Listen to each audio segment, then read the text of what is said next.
இன்னைக்கு பார்த்தீங்கன்னா, நான் வந்து திருவண்ணாமலைக்கு சோமவார கிரிவலத்துக்கு போக போறேன். இந்த 14 கிலோமீட்டர் கிரிவல பாதையில 8 அஷ்டலிங்கம் இருக்கு. இந்த 8 அஷ்டலிங்கத்தையும் எந்தெந்த ராசிக்காரங்க எந்தெந்த லிங்கத்த வழிபடணும்னு நான் வந்து திருவண்ணாமலைக்கு எதுல போனேன், எவ்வளோ செலவாச்சு, கோயில்ல எப்படி கூட்டம் இருந்துச்சு, இதை எல்லாத்தையும் தெரிஞ்சுக்கணும்னா வீடியோவை ஃபுல்லா பாருங்க. நம்ம சேனல்ல யாராவது புதுசா பார்க்குறீங்கன்னா சப்ஸ்கிரைப் பண்ணி வச்சுக்கோங்க.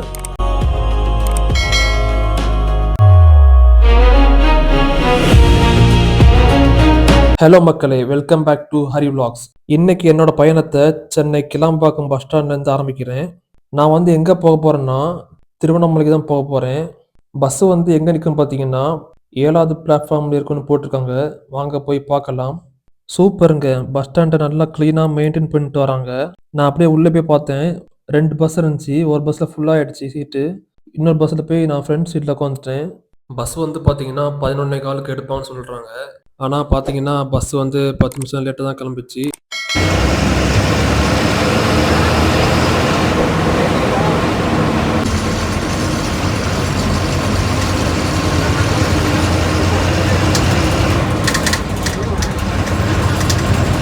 இந்த பஸ்ஸோட டிக்கெட் ப்ரைஸ் பார்த்தீங்கன்னா ஒருத்தருக்கு 150 ரூபா ஆகும்.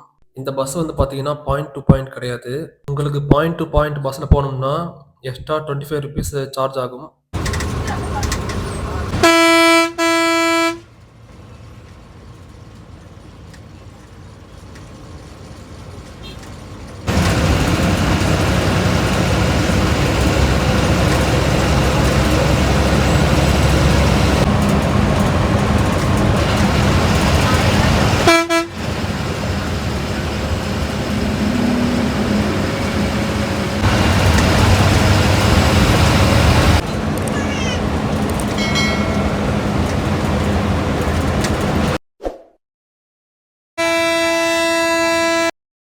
கரெக்டாக ஒரு 45 மினிட்ஸ் ட்ராவலுக்கு அப்புறம் நம்ம பரனூர் டோல் பிளாசாவை ரீச் பண்ணிட்டோம்.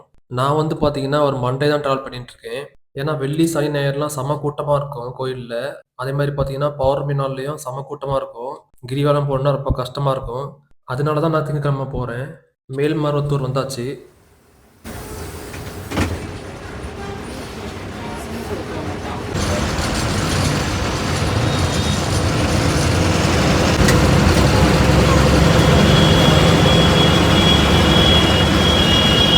திங்கக்கிழமை சிவனை வழிபட்டால் அவ்வளோ நல்லதுங்க.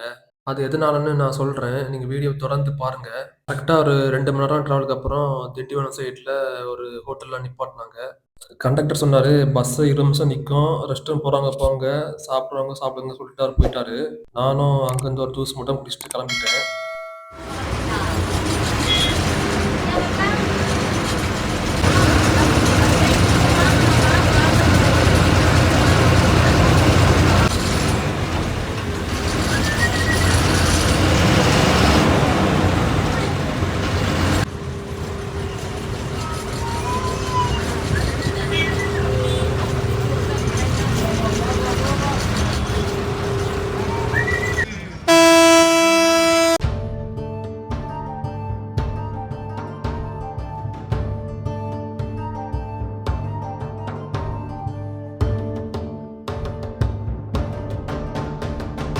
செஞ்சி கோட்டையை பாருங்க, மலை உச்சியில் எப்படி பிரம்மாண்டமாக நிற்குதுன்ட்டு.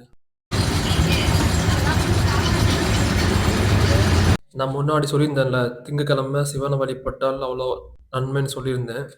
அது ஏன்னு பார்த்தீங்கன்னா, செவ்வாய்க்கிழமை முருகனை வழிபடுவாங்க, வெள்ளிக்கிழமை அம்மனை வழிபடுவாங்க, சனிக்கிழமை பார்த்தீங்கன்னா பெருமாளை வழிபடுவாங்க.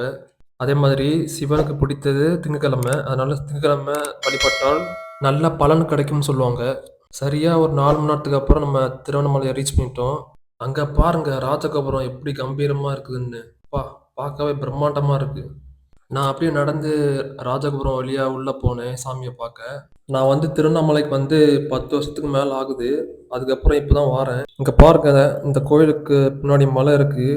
அந்த மலையை பார்த்தா அப்படியே கோயிலுக்குள்ள இருக்கிற மாதிரியே இருக்குது. இதுதான் அந்த கோயிலோட குளம். பாருங்க தண்ணி எவ்வளோ ஃப்ரெஷ்ஷா க்ளீனா இருக்கு. நான் அப்படியே கோயில்லாம் சுத்தி பார்த்துட்டு, சாமி தரிசனம் பண்றதுக்காக கியூல போயிட்டுருந்தேன். அப்படியே மேல சைடுல பார்த்தேன். அங்கங்க ஒரு குட்டி ஃபேன் வச்சிருந்தாங்க. நல்லா வசதியா பண்ணி வச்சிருக்காங்க. பரவால்ல, கியூ அப்படியே போயிட்டே இருக்கு ஸ்பீடா. முடிஞ்ச அளவுக்கு சாமியை சீக்கிரம் பார்த்துடணும். ஏன்னா அப்பதான் கிரிவலம் போக முடியும். ஏன்னா அப்படியே கிரிவலம் நடந்து வரதுக்கு எப்படியும் 4 ஹவர்ஸ் மேல ஆயிடும். கவுண்டர்ல அப்படியே நடந்து வந்து பார்த்தீங்கன்னா, சைடுல பாதாள லிங்கம் இருந்துச்சு. அப்படியே அங்க சாமி கும்பிட்டுட்டு அங்கருந்து கிளம்பிட்டோம். தரிசனம் கியூலாம் பார்த்தீங்கன்னா, சுத்தமா கூட்டமே இல்ல. அது பாட்டுக்கு போயிட்டே இருக்கு. ஃப்ரீயா தான் இருக்கு. நாங்க வந்து போறது பார்த்தீங்கன்னா, ரூ. 50 டோக்கனு. கோயிலுக்கு உள்ள வந்து பார்த்தீங்கன்னா, ராஜகோபுரத்துக்கு நேரா பெரிய நந்தி இருக்கும். பெருசா பிரம்மாண்டமா இருக்கு.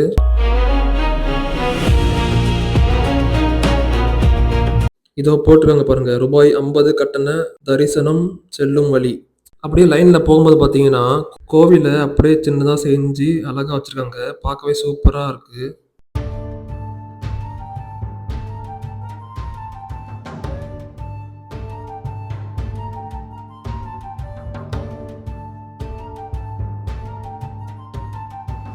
ஒரு 25 மினிட்ஸ்லயே சாமிய தரிசனம் பண்ணிட்டு வெளிய வந்துட்டோம். அப்படியே நடந்து போனோம் பிரசாதம் வாங்க. அங்க போய் பார்த்தீங்கன்னா, புளியோதரை இருந்துச்சு. அப்புறம் சர்க்கரை பொங்கல் இருந்துச்சு. நாங்க வந்து புளியோதரை வாங்கலாம்னு சொல்லிட்டு கியூல போய் நின்னுட்டுருந்தேன். ஒரு புளியோதரை பார்த்தீங்கன்னா ரூ. 10 2 புளியோதரை வாங்குனேன். ரூ. 20 ஆச்சு மொத்தமே. புளியோதரை பார்த்தீங்கன்னா, சூப்பரா டேஸ்ட்டா இருந்துச்சு. நான் வந்து புளியோதரை சாப்பிட்டு அப்படியே வெளிய போலான்னு சொல்லிட்டு தெற்கு வாசல் வழியா போனோம். அந்த கோபுரத்துக்கிட்ட பார்த்தீங்கன்னா, லட்டு குடுத்தாங்க. சாப்பிட்டு பார்த்தேன். செம்ம டேஸ்ட்டா இருந்துச்சு. அத சாப்பிட்டுட்டு அப்படியே வெளிய வந்துட்டேன். வெளிய வந்து பார்த்தா, கோபுரம் பார்க்கவே பிரம்மாண்டமா அழகா இருந்துச்சு. இது வந்து திருமஞ்சன கோபுரம். இந்த கோபுரம் பார்த்தீங்கன்னா, தெற்கு பார்த்த வாசலு.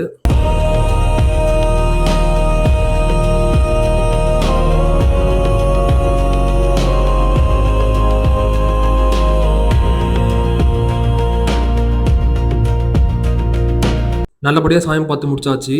அடுத்ததா பார்த்தீங்கன்னா, கிரிவலம் தான் போனோம். மொத்தம் 14 கிலோமீட்டரு. அந்த 14 கிலோமீட்டர்லயும் 8 அஷ்டலிங்கம் இருக்கும். அஷ்டலிங்கம்னா, அஷ்டன்னா 8 லிங்கம். இத தான் அவங்க அஷ்டலிங்கம்னு சொல்றாங்க. கிரிவலம் நடக்கும்போது எல்லாரும் ராஜகோபுரத்துக்கிட்ட இருந்து தான் ஸ்டார்ட் பண்ணுவாங்க. அதோ தெரியுது பாருங்க ராஜகோபுரம் எப்படி கம்பீரமா நிக்குது. நான் வந்து கிரிவலம் ஸ்டார்ட் பண்ற டைம் பார்த்தீங்கன்னா, 5:15 ஆகப்போது. ஃபர்ஸ்ட் வந்து பார்த்தீங்கன்னா, இந்திரலிங்கம். இந்த லிங்கம் பார்த்தீங்கன்னா, கிழக்கு நோக்கி காட்சியளிப்பார். இந்த லிங்கத்த ரிஷபம் மற்றும் துலாம் ராசிக்காரங்க வழிபட்டால் நல்ல பலன் கிடைக்கும். 2வதா லிங்கம் பார்த்தீங்கன்னா, அக்னி லிங்கம். இவர் வந்து தென்கிழக்கு நோக்கி காட்சி அளிக்கிறார். இந்த லிங்கத்த சிம்ம ராசிக்காரங்க வழிபட்டால் நல்ல பலன் கிடைக்கும். பாருங்க, கிரிவல பாதை அவ்வளோ நீட்டா, கிளீனா இருக்கு. கூட்டம் கூட கம்மியா தான் இருக்கு. இதுவே நீங்க பௌர்ணமி டைமு இல்லன்னா வீக்கெண்ட் டேஸ்ல வந்தீங்கன்னா, செம கூட்டமா இருக்கும். 2 லிங்கத்த பார்த்து முடிச்ச பிறகு, சரி கொஞ்சம் பிரேக் எடுக்கலாம்னு சொல்லிட்டு 5 மினிட்ஸ் பிரேக் எடுத்தோம். ஒரு லெமன் சோடா குடிச்சோம். டேஸ்ட் சூப்பரா இருந்துச்சு. குடிச்சு முடிச்சுட்டு கிரிவலம் பயணத்த தொடங்குனோம்.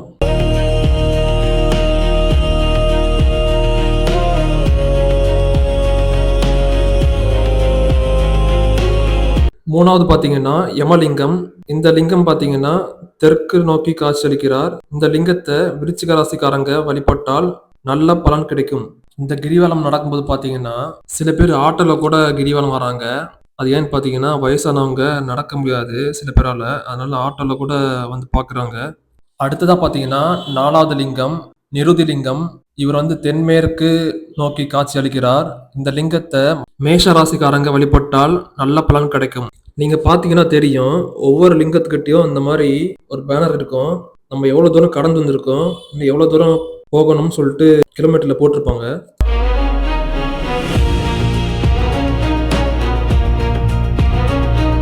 இந்த கிரிவல பாதையில பார்த்தீங்கன்னா, நெறைய கோயில் வரும். அதுல நீங்க மெயினா பார்க்க வேண்டியது இந்த 8 அஷ்டலிங்கம் கோயில் மட்டும் தான். அப்படியே கொஞ்ச தூரம் போனீங்கன்னா, சைடுல பார்த்தீங்கன்னா, ஒரு ஆஞ்சநேயர் கோயில் வரும். வீர ஆஞ்சநேயர் கோவில். இந்த மாதிரி ஏகப்பட்ட கோயில் வருங்க. உங்களுக்கு டைம் இருந்தா பாருங்க. இங்க பாருங்களேன், கிரிவல பாதையோட மேப் வச்சிருக்காங்க. எந்தெந்த லிங்கம் எங்க இருக்கு, எத்தன கிலோமீட்டர் போகணும்னு சொல்லிட்டு டீட்டெயிலா போட்டிருப்பாங்க.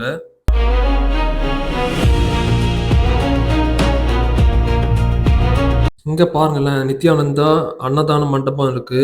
இங்க வந்து கிரிவலம் வரும் பக்தர்களுக்கு இலவசமா அன்னதானம் போடுவாங்க. சூரியலிங்கம் பார்க்க இன்னும் 300 மீட்டர் இருக்குன்னு போட்டிருக்காங்க. இந்த சூரியலிங்கம் பார்த்தீங்கன்னா, 8 அஷ்டலிங்கம் லிஸ்ட்ல வராது. அது ஏன்னு எனக்கு தெரியல. உங்களுக்கு தெரிஞ்சா கமெண்ட் பாக்ஸ்ல சொல்லுங்க.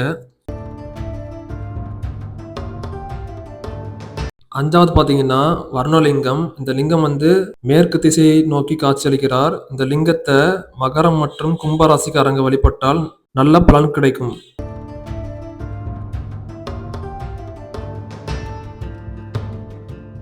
இந்த போர்டுல போட்டுருக்காங்க பாருங்க, வாயுலிங்கம் பார்க்க இந்த 1 கிலோமீட்டர் போணுமா.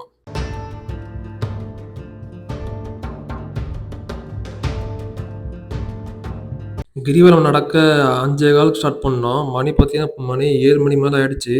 வாயுலிங்கம் பார்க்க இன்னும் 500 மீட்டர் நடக்கணும். 6வது பார்த்தீங்கன்னா, வாயுலிங்கம். இவர் வந்து வடமேற்கு திசை நோக்கி காட்சியளிக்கிறார். இந்த லிங்கத்த கடகராசிக்காரங்க வழிபட்டால் நல்ல பலன் கிடைக்கும்.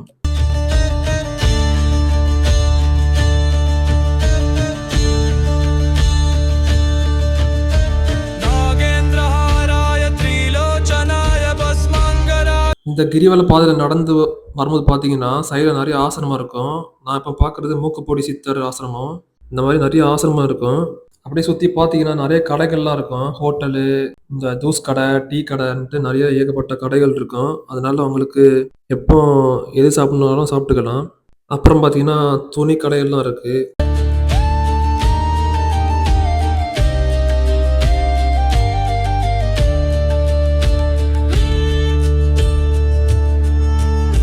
இங்க பாருங்களேன், தமிழ்நாடு அரசு நெடுஞ்சாலைத்துறை சுத்திகரிக்கப்பட்ட குடிநீர். இந்த மாதிரி ஆர்ஓ வாட்டர் அங்கங்க வச்சிருக்காங்க. இது வந்து ரொம்பவே யூஸ்ஃபுல்லா இருக்கும். ஏன்னா, கிரிவலம் வரும் பக்தர்களுக்கு தாகம் எடுத்துச்சுன்னா, அந்த மாரி தண்ணி புடிச்சு குடிச்சுக்கலாம். அது ரொம்பவே யூஸ்ஃபுல்லா இருக்கும். இது வந்து பார்த்தீங்கன்னா, சந்திரலிங்கம். இந்த லிங்கமும் 8 அஷ்டலிங்கத்துக்கு கூட வராது.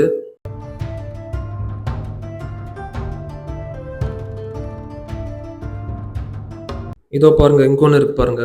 சுத்திகரிக்கப்பட்ட குடிநீர். நான் போய் தண்ணி சும்மா குடிச்சு பார்த்தேங்க. சூப்பரா இருந்துச்சு. அது மாரி சுத்திலாம் கிளீனா, நீட்டா வச்சிருந்தாங்க. சரி நடந்து ரொம்ப நேரம் ஆச்சுன்னு சொல்லிட்டு, ஒரு பிரேக் எடுக்கலாம்னு சொல்லிட்டு டீ குடிக்க ஆரம்பிச்சோம். டீல பார்த்தீங்கன்னா, ஏலக்காய் போட்டு சும்மா சூப்பரா இருந்துச்சு. டீ குடிச்ச சுறுசுறுப்புல வேக வேகமா நடக்க ஆரம்பிச்சோம். அடுத்ததா பார்த்தீங்கன்னா, 7வது லிங்கம் குபேர லிங்கம். இந்த லிங்கம் வந்து வடக்கு திசை நோக்கி காட்சி அளிக்கிறார்.